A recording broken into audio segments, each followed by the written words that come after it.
Human digestion पढ़ा था, alimentary canal पढ़ा था।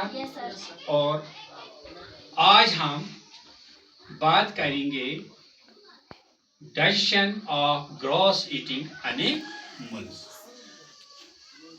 यानी किस तरह डाइजेशन की प्रोसेस ग्रास ईटिंग एनिमल्स में होती है, यानी वो एनिमल्स जो ग्रास खाते, जो घास खाते हैं।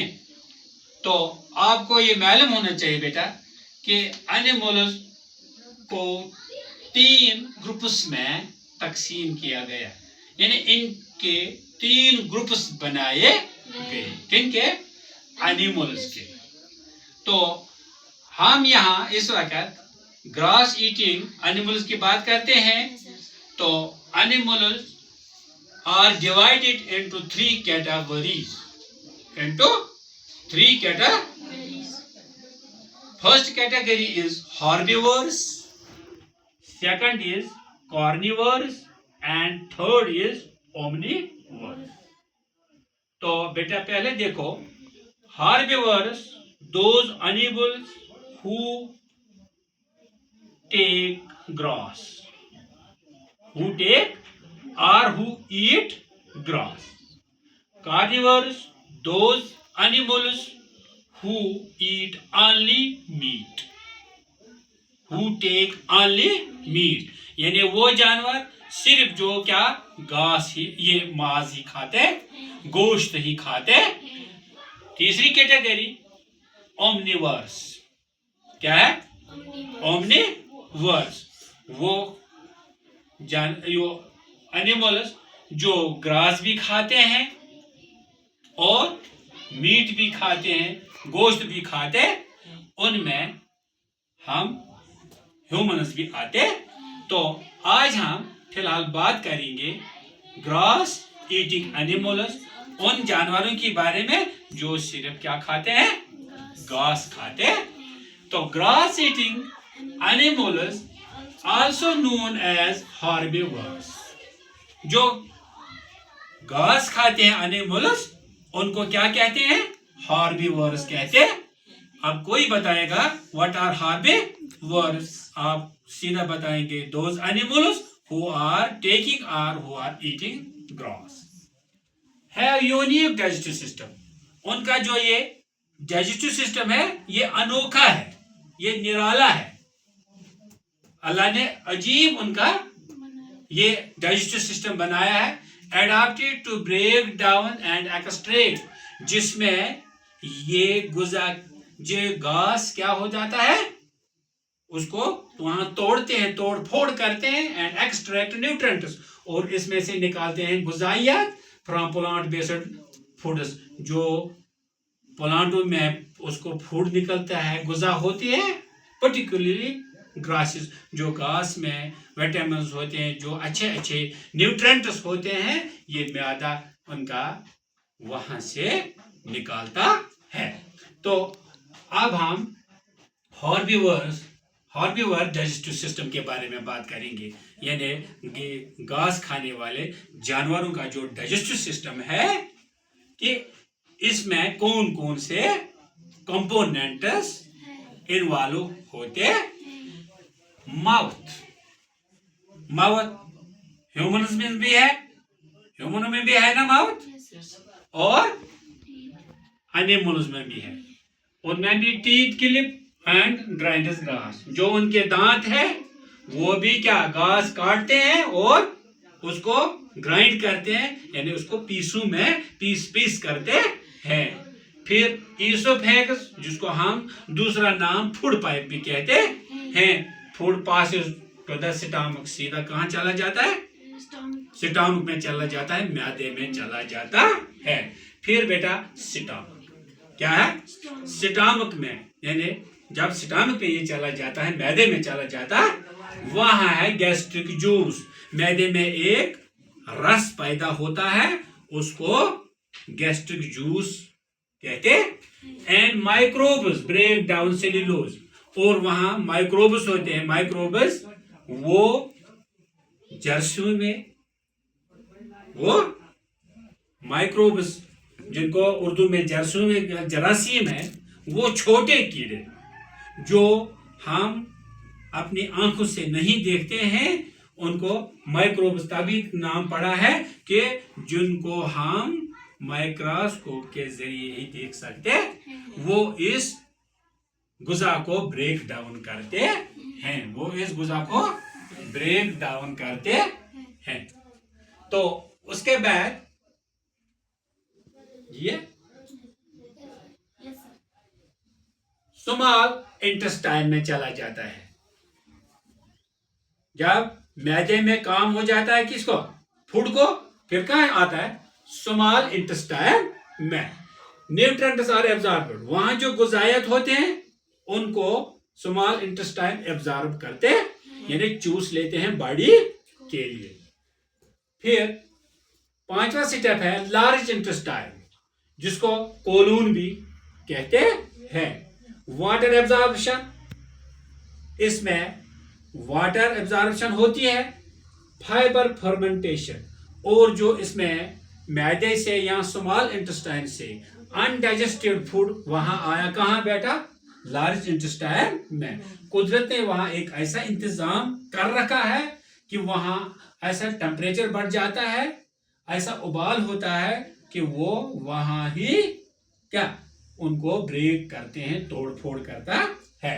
तो फिर है बेटा सीकम, क्या है, सीकम स्पेशलाइज्ड पाउच, क्या है, एक स्पेशलाइज्ड बुटवा जैसा एक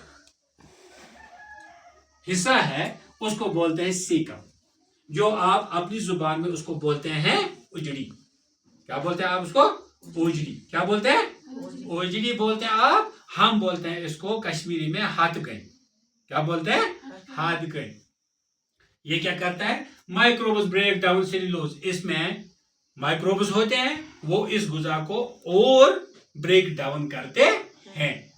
रेक्टम एंड एनस, रेक्टम और एनस का ये काम है कि जो भी इस गुजा में वेस्ट आइटम्स बनते हैं, जैसे गोबर बनता है, पेशाब बनता, इसको ये फिर एक्सक्रीट करते हैं, उसको इससे ये क्या बाहर फेंकते हैं, जो हमारी बॉडी के लिए मुनासिब नहीं है। अल्लाह ने फिर उनको क्या ऐसी कुदरत रखी है, ऐसे इंतजामात रखे हैं कि जो हमारी बॉडी के लिए नहीं है, जो एनिमल्स के बॉडी के लिए अच्छे नहीं होते, उनको फिर एलिमिनेट किया जाता है, बॉडी से बाहर निकाला जाता।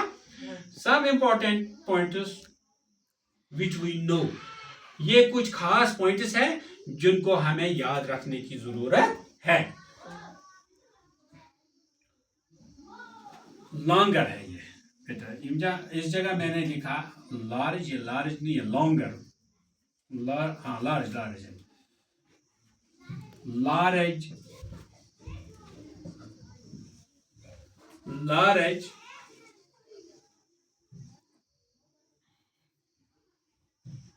ये है यहाँ लार्ज बेटा, क्या है, large, LARGE, large 4 chambered stomach, यानी एनिमल्स में एक बहुत बड़ा म्यादा है, उसको 4 खाने हैं। कितने, 4 खाने। रिमिनेंटस, किनके लिए, रिमिनेंटस, रिमिनेंटस जो जुगाली करते हैं, जो ग्रेजिंग करते हैं, क्या करते हैं, जो क्या करते हैं, अभी आपने बोला था ना, हम बोलते हैं कश्मीरी में दोमरन, आप क्या बोलते हैं, गली, गली जो गली गली करते हैं, कौन करते हैं, पारू करते हैं, बकरी करते हैं ना, गाय करती है, उनको बोलते हैं रिमिनेंटस। क्या बोलते हैं, जो गली करते हैं। Specialised microbes in the rumen or caecum, caecum, जो स्पेशलाइज्ड माइक्रोब्स है, जो खास माइक्रोब्स हैं, जरासीम है, अल्लाह ने बनाए हैं खास किस्म के, जो इस र्यूमेन में है या सीकम में है, उसी उजड़े में होते हैं, जो उनको गुजा को फिर ब्रेक करते हैं वहां। Longer digestive tract for increasing fibre break, और ये जो डाइजेस्ट ट्रैक्ट है ये सबसे बड़ा डाइजेस्ट ट्रैक्ट इनमें होता है कि इनमें एनिमल्स में जो इस फूड को ब्रेक करते हैं, जो इस फूड को क्या करते हैं, ब्रेक करते हैं। उसके बाद डाइजेस्टिव प्रोसेस, ये डाइजेस्टिव अमल, डाइजेस्टिव प्रोसेस ये है ना, डाइजेस्टिव प्रोसेस, इसमें फिर ये डाइजेस्टिव अमल कैसे हो जाती है इन एनिमल्स में, ये देखो बेटा, इंजेक्शन, ग्रास इज ईटन, यानी ये जो हमारे एनिमल्स हैं ये घास खुद इंजेस्ट करते हैं, खुद ही खाते हैं ना, कि हम खिलाते हैं इनको, ये खुद खाते, grass is eaten, injection means the animals who are taking grass और who are using grass. Mechanical digestion, mechanical digestion जो खुद ये करते हैं, टीथ ग्राइंड्स ग्रास, इन दांतों से इस घास को ये काटते भी हैं और तोड़ते भी हैं। केमिकल डाइजेशन, फिर जो केमिकल डाइजेशन है, जो ऑटोमेटिक डाइजेशन है, खुद इसकी डाइजेशन हो जाती है, वो कहाँ होता है, गैस्ट्रिक जूस, मैंने उधर बोला ना, जो मैदे में रस पैदा होता है उसको बोलते हैं गैस्ट्रिक जूस। एंड माइक्रोब्स, जो इसमें छोटे छोटे वो जरासीम होते हैं, माइक्रोब्स होते हैं, ब्रेक डाउन सेलुलोज, इस गुजा को वो वहां तोड़ते हैं। फर्मेंटेशन, फर्मेंटेशन हो गया टेम्परेचर बढ़ना, उबाल, गर्म बाड़ी होती है। Microbes in the rumen or caecum, जो माइक्रोब्स उस उजड़ी में होते हैं या सीकम बोलो उसमें होते, ब्रेक डाउन सेलुलोज, ये इस सेलुलोज को क्या करते हैं, ब्रेक डाउन करते हैं, तोड़ते हैं, मिलाते हैं आपस में। एब्जॉर्प्शन, फिर इसकी एब्जॉर्प्शन होती है, nutrients are absorbed in the small intestine, ये जो न्यूट्रिएंट्स होते हैं, गुजाई अजनास होते हैं, जो गुजा हम खाते हैं, इस्तेमाल करते हैं, स्मॉल इंटेस्टाइन उनको एब्जॉर्ब करता है बॉडी के लिए। एलिमिनेशन, और उसके बाद जो वेस्ट प्रोडक्ट्स वहां होते हैं उनको एलिमिनेट किया जाता, यानी उनको बाहर फेंका जाता। तो अब मैं आपको बताऊंगा examples of grass eating animals. मैं आपको बेटा अब कुछ मिसालें दूंगा जो हार्बीवोरस जानवर है या जो घास खाने वाले जानवर हैं, उनकी एग्जांपल हमारे पास है। वो क्या है बेटा, वो जिनके वो 4 चैम्बर स्टमक, जिनको मैदे में 4 हिस्से होते हैं, वो है काउ, हमारी गाय घास खाती है, शीप, पारू जिनको आप बोलते हैं क्या खाते हैं, गोट वो क्या खाते हैं, पत्थर खाते हैं, घास खाते हैं ना।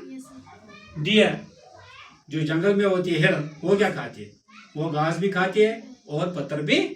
फिर है बेटा नॉन रुमिनेंटस, वो जो गली नहीं करते, यानी जो जुगाली नहीं करते, मसलन वो कौन है, हॉर्सेस, घोड़े जुगाली नहीं करते हैं, डोंकीज वो जुगाली नहीं करते हैं, रैबिट्स वो जुगाली नहीं करते हैं, एलिफेंट्स वो जुगाली नहीं करते हैं।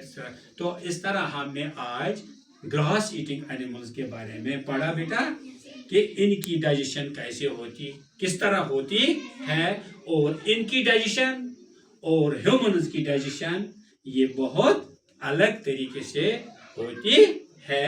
तो मुझे उम्मीद है शायद आपको क्या समझ आया होगा, आया है? Yes sir. अच्छे तरीके से, यस सर। फिर मत समझाऊंगा, नहीं सर। अच्छे तरीके से समझाया? Yes sir. चलो शुक्रिया, याद रखना।